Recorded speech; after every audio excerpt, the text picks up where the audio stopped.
여러분 신학 수업은 아니지만 쭉 갈 길이 사실 많거든요. 자, 나가겠습니다. 자, 이제 해석자의 집에 들어가는데 해석자가 해석자는 사실 성령이에요. 성령님을 말하는 거죠. 해석자가 하인에게 등불을 켜라고 명령을 했습니다. 자, 이 등불을 켜라고 명령한 것은 성령의 조명의 사역을 말하는 건데요. 에베소서 1장 17절에 보면 계시의 영이라고 되어 있어요.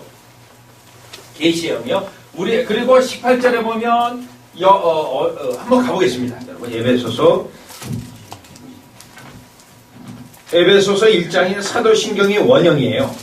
그래서 1장 4절이 성부의 사역, 1장 7절이 그리스도, 그리고 1장 13절 이하가 성령님의 사역인데 그 1장 13절 이하의 17절을 보시면 이렇게 되어 있습니다.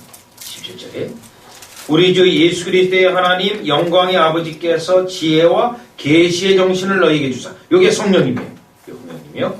그러면 성령님이 무엇을 하시냐면 18절에 너희 마음 눈을 밝히사 우리의 영적 이해력을 주십니다. Spiritual understanding. 그의 부르심의 소망이 무엇이며 자 우리에게 구원의 은혜를 밝히 깨닫게 하시고 우리로 영원한 날에 이끄시는 걸 깨닫게 돼요.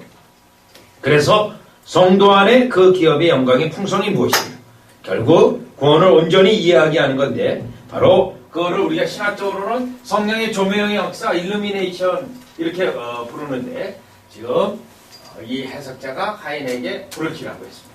그래서 불이 밝히면서 요 크리스찬에게 7개의 기본 교리예요. 기독교의 가장 기본 7대 교리를 가르치는데요. 첫 번째 가르침입니다. 요 사파는 제가 구하다 못해 못 구했어요. 그래서 사실 잘못된 그림인데 그냥 쓰고 있습니다. 여기에 아직 재짐이 있어야 되는데요. 재짐이 없어요. 네, 아직은요. 그 해석자가 어떤 방 하나로 첫 번째 방으로 데려갔어요. 그 첫 번째 방에 갔더니 어떤 한 남자가 그려져 있는 초상화였습니다. 그런데 그 남자는 요 눈은 하늘을 향하고 있어요. 그리고 입술에는 진리의 법칙이라고 써져 있습니다. 그리고 그 등 뒤에는 세상이 되어 있어요. 그리고 그는 간절히 사람들을 향해 호소하는 그러한 모습을 하고 있습니다. 그런데 그는 만에 하나 있을까 말까 한 사람이었습니다. 자, 이 첫 번째 가르침은 참된 목자 분별법이에요. 참된 목자를 분별을 해서 참된 목자 아래에 있어야 구원이 안전하다고 하는 가르침이에요. 그러기 위해서는 참된 목자를 분별을 해서 그 목회자에게 지도를 받아야 된다는 거예요. 아마 이 부분은 존 버년이 자기가 있었던 교회 담임 목사님을 염두에 두었다. 역사 신학자들은 그렇게 해석하기도 합니다. 자, 그러면 천에 하나 있을까 말까 한 이 사람은 뭐냐면요. 눈은 하나님을 늘 하늘을 바라보고 있어요. 그리고 입술은 진리, 하나님의 진리만 말하고 세상을 등에 졌다는 것은 세상을 등에 졌어요. 세상을 바라보지 않습니다. 그런데 천에 하나 있을까 말까 하고 이 사람은 사람을 낳아서 기를 수 있는 그런 사람이었습니다. 고린도전서 4장입니다. 고린도전서 4장을 보면 고린도전서 4장이에요. 고린도전서 4장에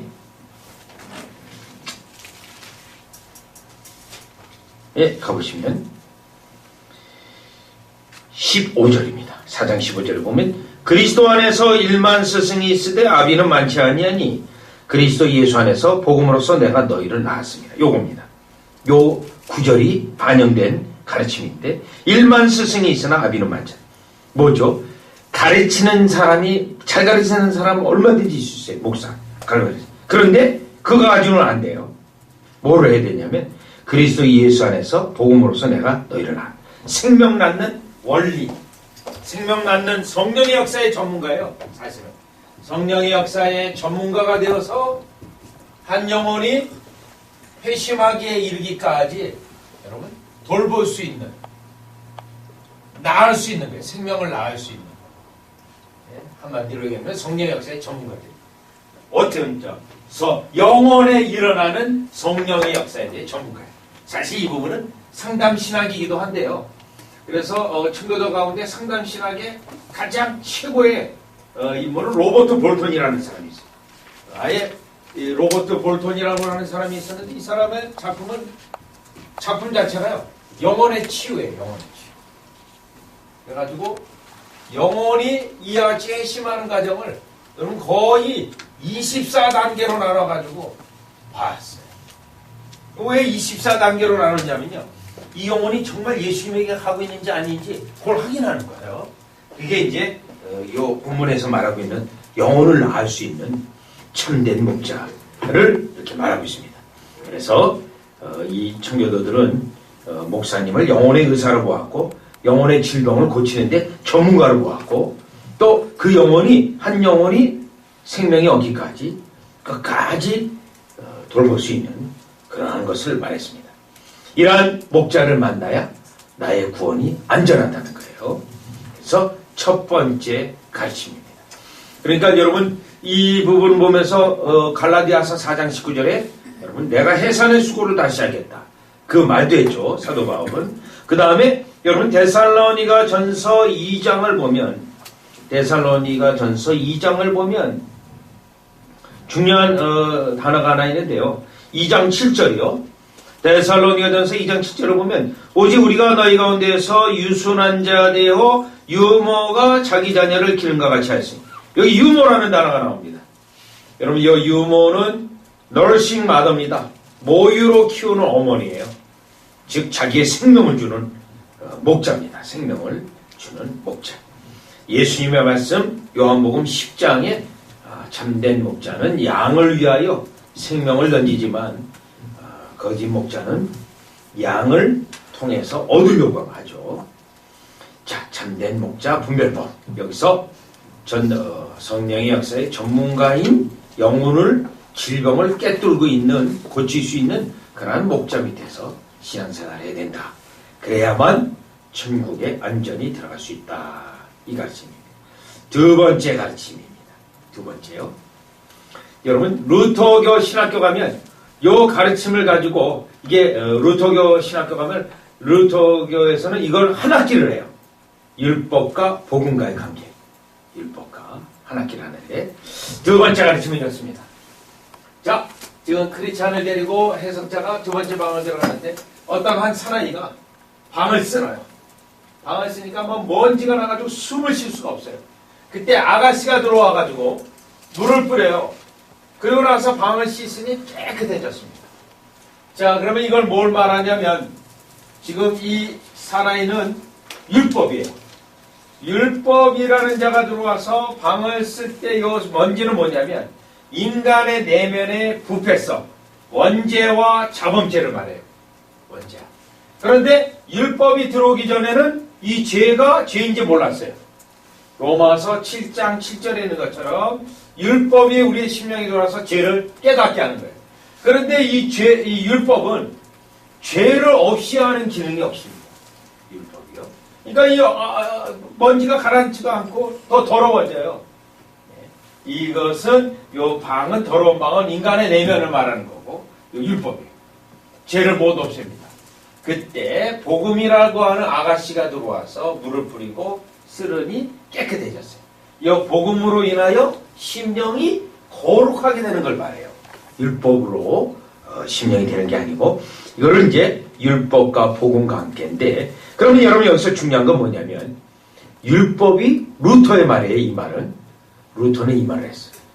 율법과 복음 관계에 있어서 이 순서를 바꾸는 자는 저주를 받는 자고 율법의 기능을 모르는 자는 신학자가 될 수 없다. 이 말을 갈라디아서 강해에서 몇 번씩 합니다. 몇 번씩이요. 자, 그렇다면 여러분 여기 이 루터교가 이거 굉장히 강조하는데 한번 루터가 갈라디아에서 최고 핵심 구절로 봤던 갈라디아서 2장 16절을 가지고요. 한번 이 가르침을 한번 다시 생각해 보겠습니다. 갈라디아서 2장 16절이요. 금년이 루터 종교개혁 501주년이에요. 작년에 500주년 때 아주 행사를 크게 했고 501주년은 행사가 줄어드는데 했는데 제가 이제 역사 신학을 하다 보니까 이 10월 달이 제일 바빠요. 왜냐면 종교개혁 여기도 세미나 한다 저기도 세미나 한다 해가지고 그냥 여러 군데를 막 그냥 시간을 쪼개서 이제 다니기도 하는데 그래서 이제 이번에 가져오지는 않았지만 그러면 이 루터에 대해서 좀 쉽게 이해할 수 있는 방법이 뭘까 하다가 루터도 만화를 그렸어요. 제가 그린 건 아니고 시나리오만 제가 썼고 제 제자 하나가 만화가가 있어서 그 제자 하나를 동원해서 만화 루터라고 하는 게 있는데 좀 가까운 거리에 있으면 그 책도 좀 많이 가져올 수 있었을 텐데 좀 먼 거리에 있어서 못 가져왔는데요. 2장 16절입니다. 루터나 칼빈은 똑같아요. 여러분. 그 성만찬 공제설이냐 임제설이냐 그것만 다르고 다 똑같아요. 갈라디아서 2장 16절이에요. 그 왜 똑같을 수밖에 없냐면요. 진정한 복음을 깨달으면 사실 교파를 초월해서 똑같게 돼 있어요. 그리고 청교도 운동 자체가 여러분 교파 초월주의 운동이었거든요. 해중교회, 장로교회, 침례교회 운동이었기 때문에요. 독립파 운동까지 2장 16절이요. 갈라디아서 2장 16절. 사람이 의롭게 되는 것은 율법의 행위에서 난 것이 아니요 오직 예수 그리스도를 믿음으로 말미암는 줄 아는 거로 우리도 그리스도 예수를 믿나니 이는 우리가 율법의 행위에서 아니고 그리스도를 믿음으로써 의롭다함을 얻으려 함이라. 율법의 행위로서는 의롭다함을 얻을 육체가 없느니라. 요게 여러분 요거의 핵심 구절이에요. 갈라디아서의 핵심 구절이에요. 그러면 여기서 율법이 있는데 율법은 뭐죠? 열고 자 우리가 죄인이고 불의한 자라는 것을 불의하다는 걸 깨닫게 하죠. 그래서 이 율법이 성령께서 역사하셔서 어떻게 되죠? 우리에게 구원이 필요하다는 걸 알게 해요. 자, 불의한 자이기 때문에 특별히 뭐를 필요로 하는 거죠? 우리에게 의로움이 필요하다는 거예요. 의로움. 그런데 복음이 뭐냐면 복음은 예수 그리스도에 대한 겁니다. 예수 그리스도에 대한 소식이에요.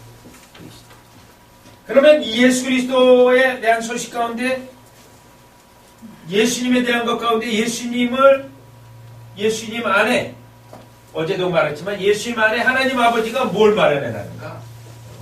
죄 용서와 의롭다함을 마련해놨어요. 물론 그거 말고도 양자와 양자됨과 거룩하는 성화됨과 견인과 확신 이거 다 마련해놨어요. 아버지가 예수님 안에다가. 그런데 성령께서 복음을 가지고 예수님 안에 죄 용서와 의롭다함을 있다는 걸 깨닫게 해서 성령이요. 복음을 가지고 그때 성령께서 인간의 의지를 갱신하였기 때문에 어떻게 돼요? 그리스도에게 달려가도록 그리스도를 믿도록. 그러면 이때 왜 예수님을 믿죠? 갈라디아서 2장 16절에 보면 왜 예수님을 믿냐면 의가 필요해서요. 불의를 덮고 여기 보면 왜 예수를 믿는지 보시죠. 2장 16절에 자 그리스도를 예수님을 믿는 이유는 믿음으로 말미암은 줄 아느니라. 우리도 그리스도 예수를 믿나니 이는 우리가 율법의 행위에서가 아니고 그리스도를 믿음으로써 의롭다함을 얻으려 하는 의롭다함을 얻으려고 믿는 거예요. 예수님을. 그러면 그 의로워지려고 하는 그 갈망과 그거를 율법을 통해서 깨닫는 거예요. 그러면 율법이 반드시 먼저 와야 돼요. 그래야 이 은혜가 되는데 현대는 어떻습니까? 현대 칼 바르트는 이 순서를 바꿨어요. 칼 바르트는 루터를 전공했는데도 복음이 먼저고 율법을 먼저. 현대 복음주의자들도 다 복음이 먼저고 율법을 순서를 바꿔놨어요. 그러니까 어떻게 되죠? 전도가 뒤틀어집니다. 예수 그리스도를 믿어야 되는 이유를 몰라요. 그리스도를. 네? 뒤틀어놨기 때문에 바로 이 가르침입니다. 자, 그래서 이 내용이 사실 루터교 가면 루터교 신학교 가면 한 학기 동안 합니다. 그래서 이제 루터교에서 가장 중요한 가르침이고 이 가르침에 대해서 이 원리를 가지고 신앙 고백서가 하나 나오는데 그게 하이델베르그 요리문답서예요. 그래서 하이델베르그 요리문답서는 아예 구조를 여러분 율법과 복음으로 봐요. 그런데 이렇게 돼 있어요. 구조는 전반부는 율법이에요. 그래서 죄를 깨닫게 하는 guilt. 복음, 죄 용서를 하는 은혜의 방식, grace. 자, 구원받았어요? 그러면 그 다음에요. 구원받은 자가 하나님의 구원의 은혜에 감사해서 gratitude. 율법, 십계명을 지켜요. 이게 하이델베르그 1563년 종교개혁 끝무렵의 결론이에요. 결국 이 하이델베르그는 루터와 칼빈의 가르침을 기가 막히게 조합해서 그래서 우리는 보통 요거를 뚜리지라고 불러요. guilt, grace, gratitude. 그래서 뚜리지인데 위에 캐나다에 아마 CRC 교단이 있는지 모르겠네요. CRC 교단은 이 신앙 고백서가 굉장히 자기네들의 중요한 신앙 고백서입니다. 그래서 요 원리입니다. 그래서 요 기능은 율법의 요 기능은 1기능, 요 기능은 율법의 제3기능, 이 기능은 사회적 악을 억제하는 이 기능으로 칼빈은 그렇게 말을 합니다. 율법과 복음. 그런데 이 기초, 여러분 지금 우리가 기초 교리를 공부하고 있어요. 기초. 그런데 이거를 현대는 신학교에서도 잘 몰라요. 제가 우리 조 목사님도 그렇고 저도 그렇고 총신에서 이 문제를 잘 몰라가지고 제가 구약 교수 갔더니 잘 모르더라고요. 또 조직신학 교수 갔더니 모르더라고요. 그리고 최근에는 제가 백석대학에 있었던 조직신학 교수 한 사람의 어떤 자사전 그런 글을 한번 써줬는데 그 교수도 저한테 얘기하더라고요. 독일에서 공부했는데 자기가 이 기능을 몰라가지고 독일에서 했지만 몰라가지고 칼빈대학교에 와서 안식년 얻어서 이거에 대한 책을 쭉 읽다가 그때 이제 이걸 알게 됐다고 하면서 어떻게 한국교회에서 이걸 그렇게 안 가르쳐주고 또 자기도 몰랐고 박사학위 받을 때까지도 받은 후에도 몰랐고 백석대학에서 한 10년 가르쳐도 몰랐다는 거 그거를 이제 나눈 적이 있습니다. 중요한 건데 지금 존버넌의 철학장에서는 기초교리로 지금 공부하고 있습니다. 자, 세 번째로 갑니다. 세 번째는 지금 정욕과 인내예요. 천국 백성과 지옥 백성의 특징과 차이를 말하는 가르침입니다. 자, 아버지가 내년에 좋은 걸 가져오겠다고 하면서 기다리라고 하면서 은전 주머니를 주고 갔어요. 그 은전 주머니를 줬는데 이 정욕이라는 아이는 다 쓰고 다 허락방탕하게 쓰고 더 달라고 지금 때를 쓰고 있어요. 그런데 인내는 그 약속을 기다리면서 잠잠히 기다리고 있습니다. 자, 여기서 천국 백성의 특징은 약속을 의지하고 기다리면서 인내하는 거예요. 정욕의 세상 사람, 지옥 가는 백성의 사람들의 특징은 있는 걸 다 허랑방탕하고 정욕적인 삶을 사는 거예요. 여러분 여기서 이 정욕이라는 거는 뭐냐면 원죄에서 나오는 거예요. 자, 이 정욕이 결국 원죄에서 우리가 원죄가 이전되어지는 것을 말할 때 여러분 이 정욕을 말합니다. 원죄가 우리에게까지 전가되어지는 것을 말할 때 로마서 5장에서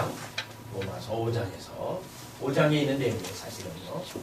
자, 그런데 여기서 이제 인내인데 사실은 청교도들이 11조를 굉장히 강조했어요. 11조를요. 그러면 이 11조를 율법주의가 아니고 도덕법으로서 왜 강조했냐면 그럼 이 11조라고 하는 것은 요거 가르침에 관련돼요. 어떤 기능을 가지고 있냐면 하나님의 주권을 인정하는 제1기능이 있고요. 제2기능은 여러분 정욕을 억제하는 기능이 있어요.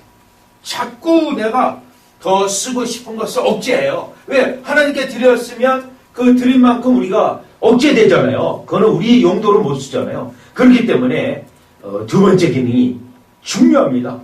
정욕적인 삶을 억제하는 기능. 그래서 지지난주에 이제 제가 가르치는 학교에 역사신학 교수 이제 한 분이 있는데 그분은 독일 베르린에서 했는데 학생 이민 목회 이렇게 하면서 11조를 안 내는 분은 절대 멤버십을 안 줬다는 거예요. 네. 그런데 그 유학생들이 많이 오기 때문에 유학생들이 어떻게 11조를 하느냐 그 문제가 한때 교회에서 큰 문제가 됐대요. 그때 한 가정이 와서 이렇게 질문했대요. 집에서 우리 학생들이니까 돈을 보내줄 거 아니에요. 그 돈은 이미 부모님에게서부터 11조를 뗀 거기 때문에 안 들어도 되는 거 아닙니까? 이런 반론을 했더래요. 그래서 아닙니다. 왜 부모님이 주신 걸로 생각하십니까? 하나님이 지금 형제에게 준 겁니다. 그러면 하나님의 주권을 인정하고 드려야죠. 그렇게 설명했다는 거예요. 여러분. 그랬더니 2주 후에 교회를 떠났다는 거예요. 그러나 그 교회는 그와 같이 하나님의 주권을 인정하는 교인들로 되어져서 자기가 오늘날 인생에 있어서 가장 행복한 목회를 그때 했대요. 한국교회 와서 조금 리버럴한 교회거든요. 지금 있는 교회가 막 그냥 약간 좌파적인 그런 교회인데 어려움을 이제 상당히 많이 겪고 저에게 말하는 거예요. 그때가 가장 행복했는데 이 교인들로 가장 신앙의 기본이 저하고 이제 맞지 않는 거예요. 어떤 정력적인 삶을 억제하게 하는 이 11조 기능. 이거 한국교회가 모르고 마치 율법주의처럼 11조 내면 복 받는다. 뭐 말라기 있는 거 가지고 그렇게 하는데 그런 거는 바람직하지 못하고 11조가 가지고 있는 창세기 14장에서부터의 분명히 나오고 있는 그 기능을 말한다. 여기서 중요한 거는 또 인내인데요. 이 인내는 여러분 결국 하나님으로부터 좋은 것을 누리게 됩니다. 여기서 전도서의 가르침이 나와요. 전도서 7장 가보시죠. 네, 전도서 7장을 보면 전도서 7장. 그래서 제가 학교에서도 때때로는 교회개척론도 가르쳤는데요. 이민교회도 마찬가지라고 저는 확신합니다. 헌신된 가정 4가정만 있으면요. 그 교회는 자립할 수 있습니다. 왜냐하면 11조로 충분히 교회가 이제 자립된다고 저는 그동안에 이민교회도 저도 했지만 그걸 통해서도 저는 확신하는데 7장 8절이죠. 일의 끝이 시작보다 낫고 참는 마음이 교만한 마음보다 나으니 급한 마음으로 노를 바라지 말라. 노는 우매자의 품에 머름이라. 옛날이 오늘보다 나은 것이 어찌미냐 하지 말라. 이렇게 묻는 것이 지혜가 아니라. 여러분 하나님은 나중게 줬습니다. 그래서 기다려야 됩니다. 여기 본문도 그렇죠. 기다리라는 대표적인 예언 사례는 뭐죠? 요한복음 2장이요. 요한복음 2장에 보면 가나 혼인잔치에 예수님이 참여해서 물을 포도주로 만들었죠. 그때 연회장이 뭐라 그러죠?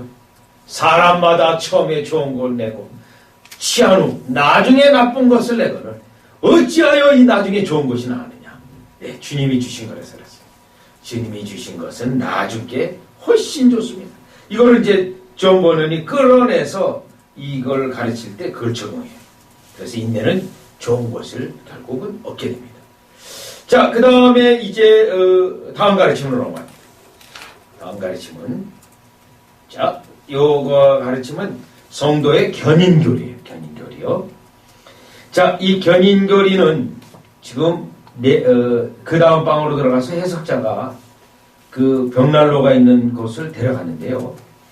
벽난로에 한 자가 물을 막 견지고 꺼뜨리려고 해요. 물을 막 쏟아. 근데 불이 꺼지지 않고 불은 활활활 더 타오릅니다. 자, 이유가 뭘까 하고 뒤를 돌아봤더니 그 안으로 가봤더니 빛나는 이가 손에 기름병을 들고 기름을 부어주고 계세요. 불이 꺼지지 않도록. 요 물을 끼얹는 자는 마귀예요. 마귀. 마귀가 하나님의 참된 신자 안에 있는 요 불로 표현되어 있는데 이 불은 구원의 은혜예요. 구원의 은혜를 왜 불로 표현한다면 그 구원의 은혜는 우리로 하여금 열정 있게 만들어요. 하나님에 대하여 열심 있게 만들어요. 네. 열심을 품고 주를 섬기라. 로마서 12장에 말하고 있는 것처럼 마귀는 그걸 끌려고 해요. 그런데 우리 주님이 그 불이 꺼지지 않도록 보존해 주시는 겁니다. 자, 그러면 우리 주님이 결국 기름을 부어주니까 우리 불 꺼지지 않고 그러면 우리는 아무것도 안 해도 되는가? 여러분 이 부분에 대해서 성도의 견인교리는 유다서 1장을 봅니다. 그럼 이 성도의 견인교리 때문에 여러분 사실 알미니안 논주의 논쟁 때문에 1619년에 돌트 신조가 나오게 되고 네덜란드 교회가 상당히 이제 혼동에 빠지게 됐는데요. 튤립 교리가 나왔는데 여러분 튤립 교리는 알미니안주의자 때문에 나온 거예요. 그리고 이 튤립 교리, 5대 교리는 성경 전체를 말하는 게 아닙니다. 한 부분이에요. 그래서 이제 때때로 제가 이제 여러 교단 분들하고 만나고 때로는 제가 감리교 가서도 상당히 특강도 많이 했고 감리교 신학대학 가서도 제가 강의도 했는데 제가 거기 가서는 꼭 제가 하는 일이 요거에 대한 오해를 벗기고 예정론에 대한 오해를 벗기고 요거를 벗기고 성도의 견인교리를 반대한 거에 벗기는데 그 칼빈주의자들도 견인교리를 잘 정확하게 설명을 못해가지고 오해가 생기고 그것 때문에 이제 일어난 건데 다 같이 유다서를 가봅니다. 1장 1절 유다서 1장 1절 유다서 1장 1절 이제 그렇게 이제 오해가 된 것은 사실은 웨슬리 때부터 그랬어요. 웨슬리 때 하이퍼 칼빈주의자라고 하는 극단 칼빈주의자들이 나와가지고 어떤 예정론을 가지고 남용을 해요. 뭐 예정됐으면 다 구원받고 다 뭐 나쁜 짓 해도 구원받을 텐데 뭐 예정되었으면 전도 안 해도 다 구원받을 텐데 이러한 잘못된 가르침이 나와가지고 이 잘못된 가르침 때문에 또 다른 극단이 나온 거예요. 성경을 제대로 못 보고 말이죠. 또 칼빈은 그렇게 말한 적도 없는데 그 후에 칼빈주의자들이 극단으로 만들었어요. 1장